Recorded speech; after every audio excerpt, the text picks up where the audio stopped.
ExecMBA Podcast. I'm Brett Twitty, Director of Admissions for the Executive Formats of the Darden MBA, and you are listening to a new episode. So in this episode of the podcast, we'd like to continue our look at entrepreneurship in the executive formats with a conversation with Brian Larsen. Brian is a GEMBA format student in our class of 2020, and he recently launched his own business called RestoraPet. And he and I sat down to talk a little bit more about how he decided to pursue an MBA, what he's enjoyed about the program so far, and how things are going with his venture. So without further ado, here's my conversation with Brian Larsen. Brian, welcome. Yeah, thank you so much. It's an honor to be here. All right. So for our listeners at home, tell us just a little bit more about who you are and what you do. Yeah, so I'm Brian Larsen. I am the founder and CEO of a company called RestoraPet. So my company develops products, supplements for dogs, cats, and horses. Company's been on the market for about 5 years, but it's grown a lot over the last several months. And my background is actually in pharmacy and in healthcare. So I started out in retail pharmacy and then got kind of thrust into my first management position at a young age, and went back to school and actually became a nurse and got involved in senior leadership for a couple of healthcare organizations and nursing homes. But I always had this entrepreneurial spirit and this drive. I started this company and it's just been a total whirlwind and a really exciting time. What was the inspiration for the company? Were you a pet lover growing up? Are you a pet lover still? I am, yeah, and I was growing up. I had a Siberian Husky named Bandit that was like the love of my life as a kid, and went everywhere with me.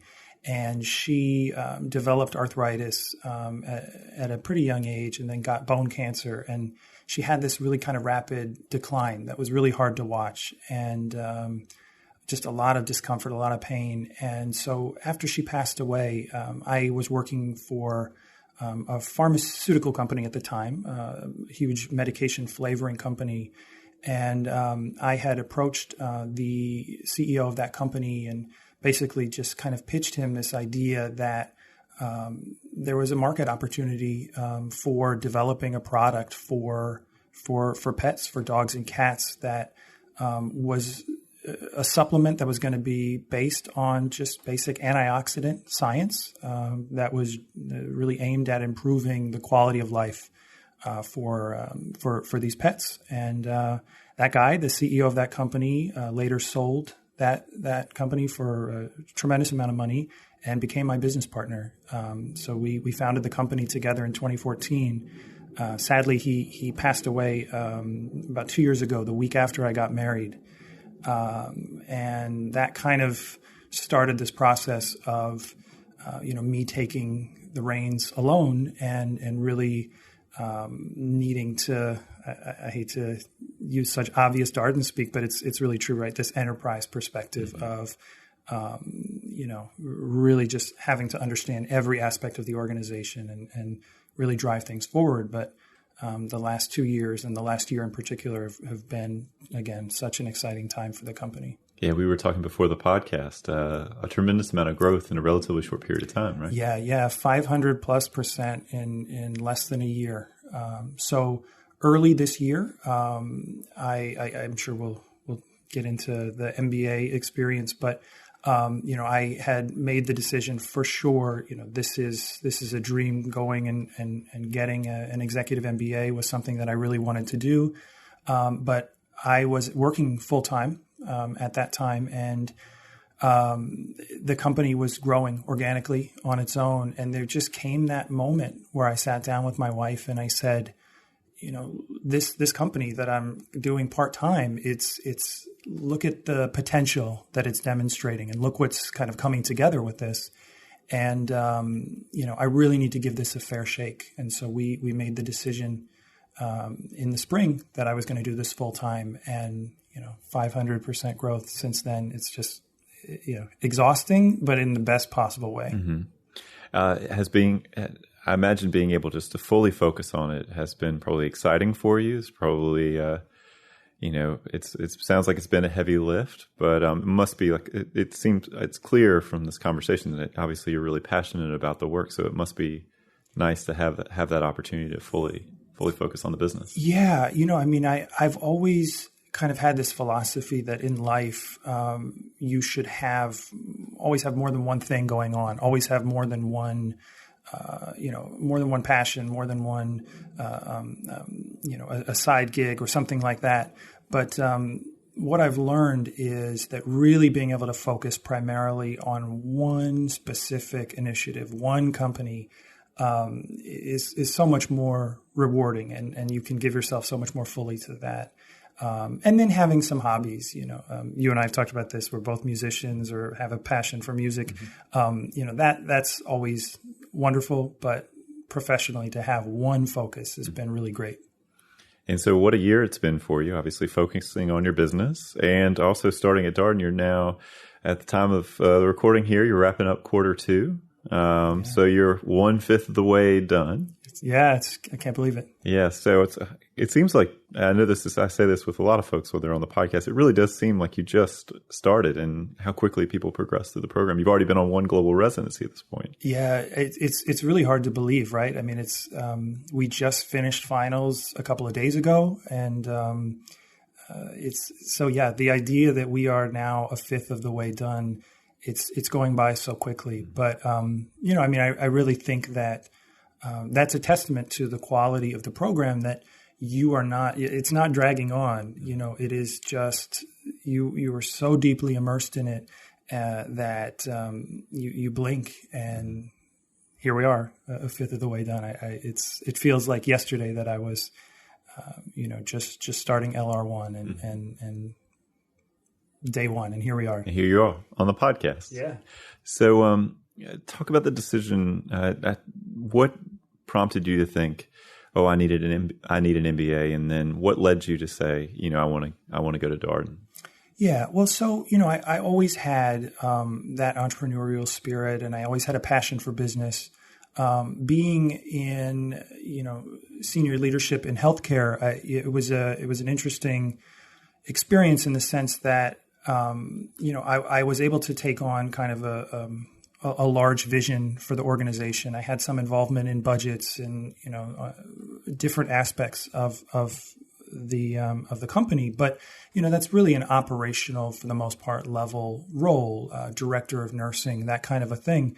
And so when I realized that my focus was starting to shift toward being the CEO of a small business, a growing small business, it really occurred to me that there were just so many gaps in my knowledge, or I had a lot of these kind of silos where I felt that I was strong in some areas, weak in others, and I needed to kind of tie all of that together.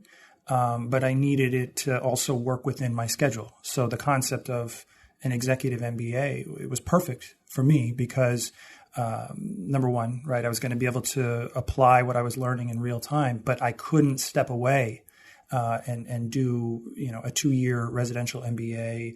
I felt that maybe a part-time MBA or weekend kind of thing that maybe some schools offer wasn't really going to give me the experience that I needed.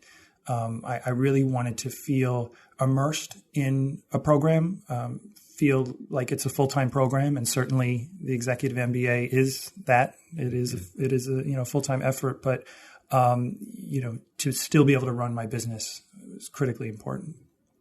And so you're here at Darden, and you're 2 quarters through at this point. You've been on a global residency. How's it going so far? Like, what's any highlights or anything that stands out from the past 4 months? Yeah, I mean, there's been so much. First of all, I know I sound like I'm like trying to sell Darden, but it's from the heart. It has been such an amazing experience. The decision to come, I think, is one of the best decisions that I've made. And really, for me, it's about what Darden offers that is kind of unique, and that is just world-class faculty, kind of second to none. Every single professor that I've had has had something truly, unique that they've brought to the table. They've connected with us as students. we've had the opportunity to not only learn from their expertise and have them facilitate really incredible, discussions with the case method, but also connect with them outside of class, particularly in the residency, and really get a feel for just the extent of their expertise and taking an active interest in us as students. It's really just it's been an amazing experience. But kind of second to the faculty is the cohort and the alumni network. And for me, I was sold on the concept of Darden because I wanted to feel like I was part of a team and part of something bigger, and to feel that not only that I had access to resources in the program and beyond, and that has certainly proven true, but also that I could contribute. And I'll never forget reaching out to an alumni when I was just considering the program, so not even a student yet. And this guy was a graduate maybe 5 years ago of the executive program. And within a day or two, he had gotten on the phone with me. He had carved out time in his schedule, very successful guy with the Virginia Department of Health, really kind of senior ranking. And just he made time, and he was excited to talk to me as a prospective student. He wanted to, stay in contact. And that's the kind of community I think that Darden cultivates. And I don't think you find that at other schools. So we always talk about the Darden family, right? Yeah, it is. It is a family. And, one of the things I think is sometimes a little bit unknown. I don't want to say it's confusing, but it's unknown to prospective students is case method, right? Many of our prospective students, depending on what they studied in college, may not have experienced the case method previously. It seems a little abstract, right? What do? You read cases, you discuss them. How does that work? How would you help a student understand, the case method? How would you explain it? Yeah, so I think the case method, it's there's a lesson, there's a target that this case is trying to teach you, but it's a real world business scenario, oftentimes written by faculty that have personal experience with a business that is going through real issues, and so the case method is an opportunity to really dig not only into that business concept that you're trying to learn or reinforce, but to understand it in the context of the overall business operation. And so, I remember thinking before starting at Darden, how can you possibly do accounting through the case method? Well, you absolutely can, because there again is a lesson, whether it's long-term fixed assets, whatever it might be. You're getting that material because you are being presented with a case that highlights those particular topics in that area of focus. But then you're getting presented with a case about a real company and the ethical decisions that the owner of the company might be facing, or the context of, do I expense or do I capitalize, and how am I doing these things? So the case method is not only this opportunity to, again, learn a specific topic. You get the knowledge that you need. It's not just touchy-feely. I mean, you're reinforcing real business knowledge that you need, these fundamentals and beyond, but you're learning it every single time in the context of a real business situation. And for me, I wouldn't want to learn any other way. I feel bad for not by any means to disparage other programs, but some sort of didactic method where, you take home a textbook and you're just learning, this topic, and you're not able to apply it. I don't think it's as valuable as learning it in the context of what it means for the business. Yeah, particularly given where most of our students are in their career, right? So at a point where they're starting to take on more leadership, you're increasingly having to make decisions on a regular basis. The thing that I'm always struck by is how the case method allows people to practice decision making, right? In a classroom environment where it's educational, right? There's a safety net, so to speak. You're going to get to make some decisions that wouldn't normally slide across your desk with a group of people in the room that have a different background, have a different way of potentially looking at those problems. Yeah. And so the case method, I mean, it's really reinforcing the idea of you needing to take a stance, take a position. And every single one of these cases, there's a lesson that's being taught, but there's an opportunity. There are shades of gray in all of these cases. There's a discussion that needs to take place. What would you do? Why would you do that? And, some of the most transformative experiences that I've had in the program, you were asking earlier about highlights. So yes, it's been wonderful to learn about accounting concepts and to literally be able to apply those to my business in real time. And it's been wonderful to learn in decision analysis about making decision trees. I literally, I'm not making this up, I made a decision tree last night that I sent to a coder who's redesigning part of the e-commerce part of my website. And I designed a decision tree about how we should implement this process. But you can get that at any program.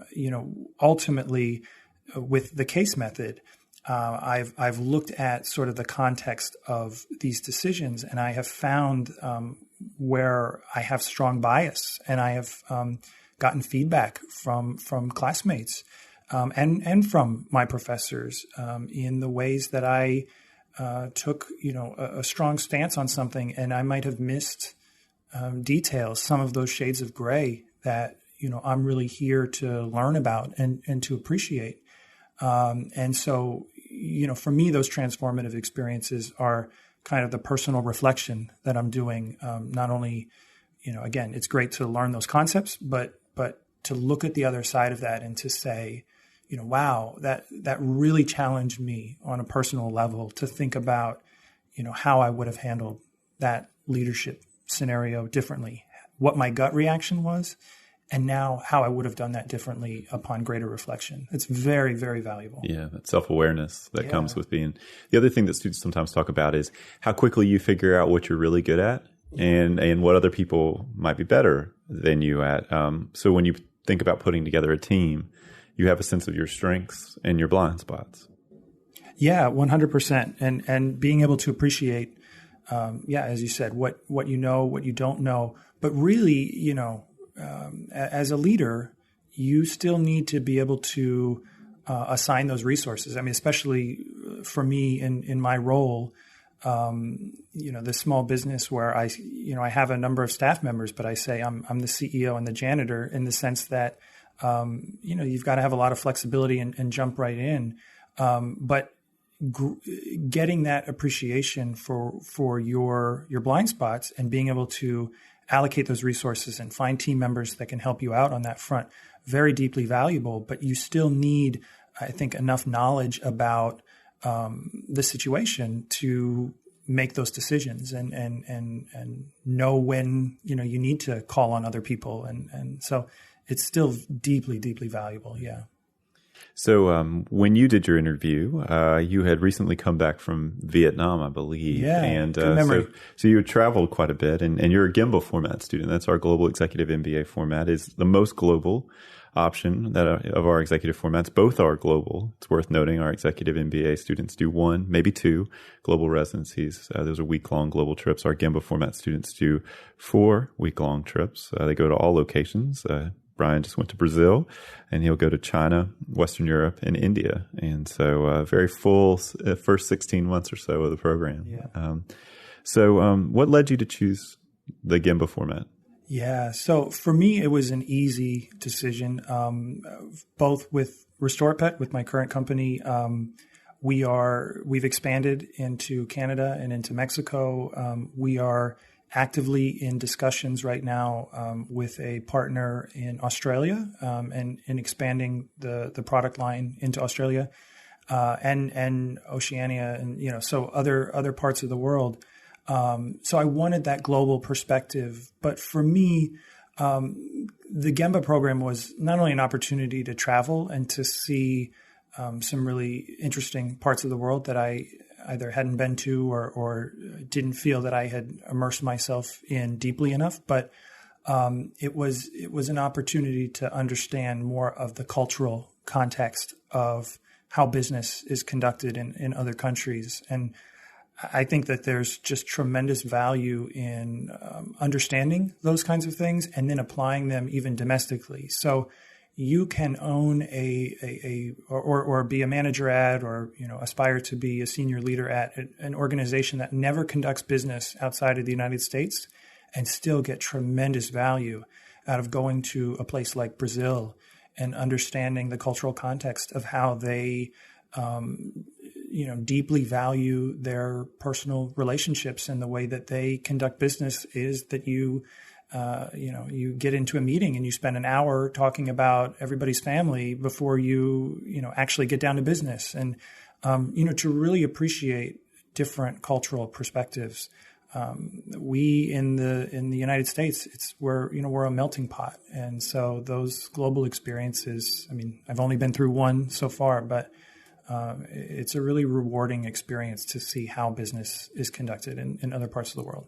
So we always get sort of follow-up, more technical question from prospective students. So what do you do on the Brazil global residency? So, yes. And our answer is pretty general. Like, well, half the time you're in class and you're taking core classes with Darden faculty who travel with you, and half the time you're out of class. So we've got you here. You're fresh off the Brazil global residency not so long ago. So maybe a little bit more detail about what the trip was like. Sure. So it's an intense, immersive experience.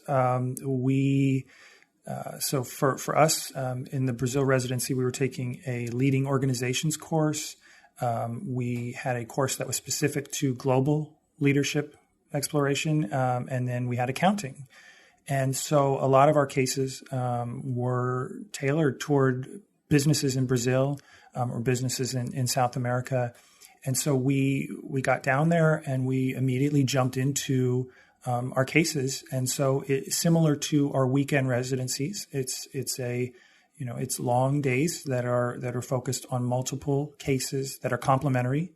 But what was really fascinating about it is that we would discuss a business. For example, a large power company in Brazil, and then literally the moment we ended that case discussion, jump on a bus and went to the actual business and met with, the CEO and met with the senior leadership team of the organization. And there's just nothing in the world quite like discussing a real business and real challenges that they faced, and then going and actually meeting, the people involved or seeing the business firsthand. So in this particular residency, we got to see an enormous GM plant, and we got to discuss, General Motors as a business and their international focus. So there's a lot of that kind of application. There is a nice balance of some cultural experiences. We got to go to a huge football, soccer stadium, and we got to discuss the economics of that. But again, applying the cultural component of that, we got to talk about what that means to the Brazilian people and the way in which you form a business around that kind of a thing. So that for us, that was a balance of accounting concepts, leadership, and leading organizations. There's a cultural component, but then these excursions of going to actually see the businesses, there's nothing like it. So you have about another year and a half or so in the program, and what are you most excited about in terms of the remaining 16 months or so? I think for me, it's really the same thing that I've experienced in the first 2 quarters, which is the ability to take these principles and apply them to my business. So, I'm excited for the global experiences. I'm excited for the weekend residencies. I've been really deepening friendships with some. I've got just an incredible group of classmates from all walks of life. Amazing backgrounds, fascinating people. But for me, as the owner of this business that is growing rapidly, and us having literally, I just moved into a new office. I've been hiring additional staff. We're introducing a new product literally tomorrow to the market, our first product expansion in 5 years. So with so much going on in the business, we've got financial accounting coming up in the next quarter. We've got additional finance courses. We've got other leadership courses. We've got a communications course. Every one of those, for me, is going to be deeply relevant. I just had to calculate a valuation for the business, and we just completed 2 fully subscribed fundraising rounds, which was so incredible, and I'm still just so shocked and so amazed that we did that and that it was fully subscribed. But I was shooting from the hip in working to develop a valuation. If you and I are having this conversation this time next quarter, when I've taken the course, that really embraces that concept, I think that I would be much more knowledgeable. So I really intend to just squeeze every drop out of this experience that I can, and I think that there's nothing quite like it. So, Any advice for prospective students? Anything that you think they should be thinking about? Well, I mean, first of all, I don't know if it's advice or motivational, but I think if you want this and you are really committed to doing this, and you need to be, then you can do it. You can 100% make this work. And I really, for me, I think it starts with that motivation. It starts with a commitment within yourself that you want this bad enough to make it work, and getting the support of your family and all of that. I think that those things, you need to be committed to that before you decide to apply. But read up Poets and Quants, and there's a lot of different resources and things that you can look at. Listen to this podcast for sure. There's a lot of awesome interviews on here. But really, I think it just comes from being committed and being driven within yourself that you want this. And I can tell you that if you have that commitment and that drive, you will get so much out of this program and out of the experience. And I've heard from a number of recent graduates that have said that doing this is it changed their life, and they're not the same person that they were when they started, and in a good way. So just be ready to go along for the ride. And that's my advice. Well, Brian, it's been a pleasure having you here on the podcast. Thanks for being here. Good luck with your business. Thank you so much. Appreciate it. And that was my conversation with Brian Larsen, a student in our class of 2020. As always, if you have any comments, suggestions, requests, anything you'd like for us to cover here on the ExecMBA podcast, we are all ears. We can be reached at exec, that's ExecMBA @darden.virginia.edu. Until next time, thanks for listening.